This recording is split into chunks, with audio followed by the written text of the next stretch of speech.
বন্ধুরা কেমন আছো সবাই? আশা করি ভালো আছো। আমার চ্যানেলে তোমাদের সবাইকে স্বাগত জানাই। তো তোমরা দেখতেই পাচ্ছ আজ নিয়ে চলে এসেছি রুই মাছ। একঘেয়েমি রুই মাছ খেতে যখন ভালো লাগে না, তখন ভাবলাম নতুন কিছু রেসিপি বানিয়ে নিই। সামনে জামাই ষষ্ঠী, তোমরা এই রেসিপিটা কিন্তু খুব ভালোভাবেই বানিয়ে নিতে পারো। তো চলো দেখে নাও কিভাবে বানিয়ে নিচ্ছি। আর আমার চ্যানেলে যদি নতুন বন্ধু হয়ে থাকো তাহলে চ্যানেলটি সাবস্ক্রাইব করে পাশে থাকার অনুরোধ রইল। তো দেখো এখানে 1 কেজি সাইজের বড় একটা রুই মাছ কেটে ধুয়ে পরিষ্কার করে নিয়েছি। এখন এর মধ্যে লবণ ও হলুদ পরিমাণ মতো মাখিয়ে নেব। দেখো প্রথমে আমি এভাবে লবণ দিয়ে দিলাম মাছে, এখন দিয়ে দিলাম হলুদ গুঁড়ো, আর এর মধ্যে একটু দিয়ে দেব সরিষার তেল। এবার সব কিছু একসাথে ভালো করে মেখে নেব। মাছের গায়ে যদি এভাবে সরিষার তেল মেখে নিয়ে মাছ ভাজা হয় তাহলে কিন্তু কড়াইয়ের তেল ফেটে আর গায়ে লাগে না।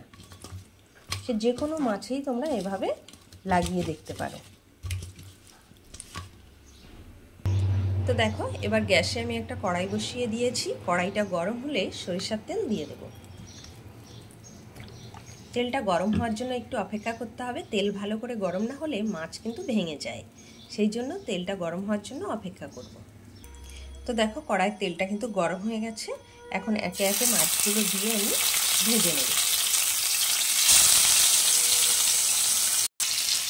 তো চলো মাছগুলো ভাজা হতে হতে দই দিয়ে মশলাটা রেডি করে আসি। তো দেখো বন্ধুরা, এখানে আমি ছোট সাইজের দুটো পেঁয়াজ কুচি করে কেটে নিয়েছি। এখানে আবার দুটো এরকম ছোট সাইজের পেঁয়াজ কেটে নিয়েছি, দুভাগ করে নিয়েছি। বড় সাইজের পেঁয়াজ হলে একটা হলেই হয়ে যাবে। একটু আদা নিয়েছি, 5-6 কোয়া রসুন নিয়েছি, দুটো কাঁচা লঙ্কা নিয়েছি। এইটা এখন পেস্ট করে নিতে হবে। যেহেতু আমরা এটা দই রুই বানাচ্ছি, তাই জন্য দই আমাদের অবশ্যই লাগবে। তাই এখানে একটা বাটিতে টক দই রেখে দিয়েছি। নর্মাল টেম্পারেচারে না রেখে যদি দই রান্নায় ব্যবহার করা হয় তাহলে কিন্তু দইয়ের ছানা কেটে যায়। তাই জন্য দইটাকে নর্মালে রেখে ভালো করে ফেটিয়ে তবেই রান্নায় ব্যবহার করা উচিত। আর এখানে কয়েকটা কাজু বাদাম আগে থেকে জলে ভিজিয়ে রেখেছি, যেহেতু এটা আমি পেস্ট তৈরি করে নেব। তো চলো এগুলো করে রেডি করে আসছি। এদিকে দেখো মাছগুলো ভেজে আমার লাল করে নেওয়া হয়ে গেছে। এখন এগুলো নামিয়ে নেব। তো দেখো বন্ধুরা, মাছগুলো ভেজে আমি নামিয়ে নিয়েছি। কড়াইয়ে অল্প তেল আছে, ওর মধ্যে আমি আরেকটু তেল দিয়ে দেব। এখন এই তেলের মধ্যে সাজিরে ফোড়ন দিয়ে দেব। তোমাদের কাছে যদি সাজিরে না থাকে নর্মাল খাওয়ার জিরেটাও কিন্তু তোমরা ব্যবহার করতে পারো। এখন আমি কুচানো পেঁয়াজটা দিয়ে দেব। পেঁয়াজটা দিয়ে একটু নেড়ে চেড়ে ভেজে নিতে হবে। পেঁয়াজটাকে নরম হয়ে যাওয়া পর্যন্ত ভাজতে হবে। এখন এর মধ্যে আমরা যে পেস্টটা মশলা রেডি করে নিয়েছি সেটা দিয়ে দেবো। আদা, কাঁচা লঙ্কা, পেঁয়াজ, রসুন, কাজু বাদাম এটার মধ্যে দিয়ে দিলাম। দিয়ে আবারও মশলাটা এভাবে নেড়ে চেড়ে একটু ভালো করে ভেজে নিতে হবে। মশলা যত ভালো কষা হয় তরকারির টেস্টও কিন্তু ততই সুন্দর হয়। তো এখন এর মধ্যে দিয়ে দেব 1 চামচ জিরের গুঁড়ো, পরিমাণ মতো লঙ্কা গুঁড়ো, যে যেমন ঝাল খেতে পছন্দ করো তেমনই দেবে। আর দিয়ে দেব পরিমাণ মতো লবণ, পরিমাণ মতো হলুদ গুঁড়ো। এটা দিয়ে আবারও একটু মশলাটাকে নেড়ে চেড়ে দিতে হবে, যাতে মশলাটা পোড়া লেগে না যায়।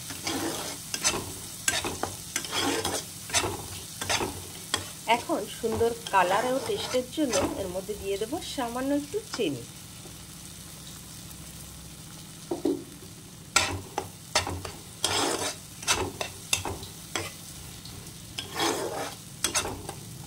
মশলাটা ভালো কষা হয়ে গেলে এখন এর মধ্যে দিয়ে দেব ফেটিয়ে নেওয়া টক দই।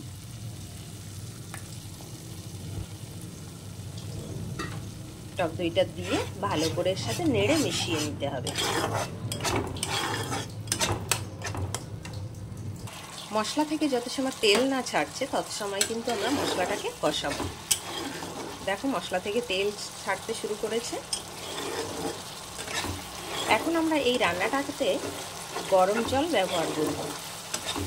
এই যে মশলাটা কষানো হয়ে গেছে, এর মধ্যে যদি এখন ঠান্ডা জল তোমরা দিয়ে দাও তাহলে কিন্তু তরকারির টেস্টটা অতটা ভালো আসবে না। সেই জন্য এখানে উষ্ণ গরম জল ব্যবহার করব।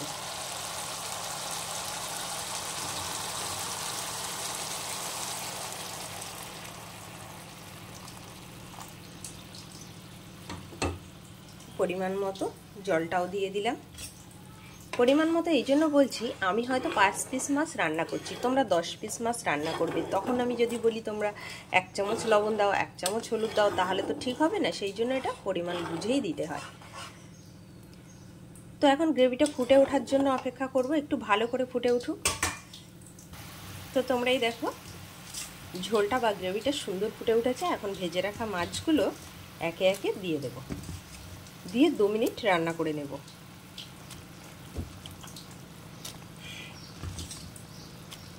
তাহলেই রেডি হয়ে যাবে আমাদের দই রুই। এই রেসিপিটা কেমন লাগলো কমেন্ট করে কিন্তু তোমরা অবশ্যই জানিও। ভালো লাগলে লাইক ও শেয়ার করে আমার সাথে থেকো। তো চলো লাস্ট পর্যন্ত দেখে নাও কতটাই সুন্দর হয়। গরম ভাতের সাথে এই দই রুই কিন্তু দারুণ লাগে খেতে। অবশ্যই বাড়িতে একবার খেয়ে দেখো। তো দেখো বন্ধুরা, 2 মিনিট পরে চলে এলাম। রান্নাটা কিন্তু একদমই রেডি হয়ে গেছে। এখন এর ওপর থেকে একটু শাহি গরম মশলা দিয়ে দিতে হবে, আর দিয়ে দেবো একটুখানি ঘি, দিয়ে নেড়ে চেড়ে নামিয়ে নিলেই রেডি দই রুই। তাহলে আজ এখানেই শেষ করছি।